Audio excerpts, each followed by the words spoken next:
नमस्कार मित्रों, जय सिया राम। मित्रों, आप सभी का मेरे YouTube चैनल विराट ज्योतिष चिंतन में हार्दिक स्वागत है। मित्रों, आज चर्चा का विषय है ज्योतिष में काल पुरुष की कुंडली। और ये वीडियो उन लोगों के लिए विशेष रूप से लाभप्रद है जो अभी ज्योतिष का अध्ययन कर रहे हैं, जो ज्योतिष को सीख रहे हैं। मित्रों, भारतीय ज्योतिष में काल पुरुष की कल्पना की गई है। काल पुरुष कुंडली का ज्योतिष में बहुत महत्व है। ऐसा समझा जाता है कि भगवान शिव ही काल पुरुष हैं और कुछ विद्वान इसे भगवान विष्णु के साथ जोड़ते हैं। काल पुरुष को जानने के लिए पुरुष सूक्त को पढ़ें तो इसमें विराट पुरुष की चर्चा की गई है और ये विराट पुरुष और कोई नहीं, भगवान विष्णु ही हैं। उनका दिव्य स्वरूप है जो समस्त मनुष्यों के प्रतिनिधि हैं।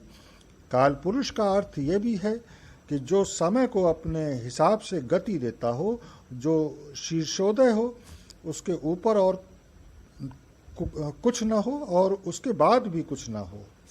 इसलिए किसी की भी कुंडली को, किसी भी लग्न की कुंडली क्यों न हो, देखते वक्त एक ज्योतिषी उस कुंडली को सदैव काल पुरुष की कुंडली को आधार बनाते हुए ही देखते हैं और तभी प्रेडिक्शन सही हो पाता है। इस तरह काल पुरुष कुंडली ही सभी कुंडलियों का आधार है।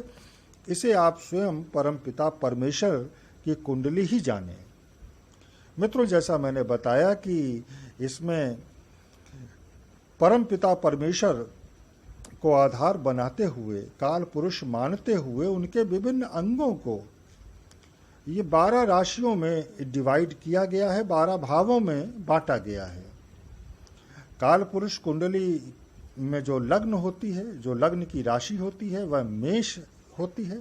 यानी मेष लग्न की कुंडली काल पुरुष की कुंडली होती है।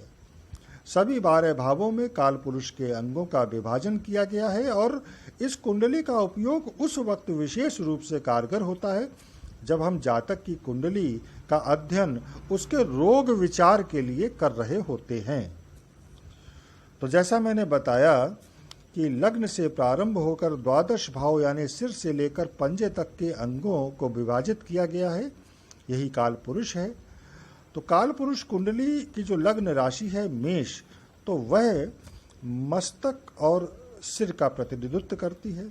सेकंड हाउस मुख और चेहरे का, थर्ड हाउस छाती का, चतुर्थ भाव हृदय का, पंचम भाव पैर का, छठा भाव कमर का, सातवां वस्ती का, वस्ती यानी नाभि से लिंग के बीच का भाग, आठवां भाव गुप्त अंगों का, नवां भाव जांग का, 10वां भाव घुटने का, 11वां भाव पिंडलियों का, पिंडलियां यानी घुटने और एड़ी के बीच का मांसल स्थान, और अंत में 12वां भाव तलवे का प्रतिनिधित्व करता है। इस तरह से हम अंगों का विचार इसमें करते हैं।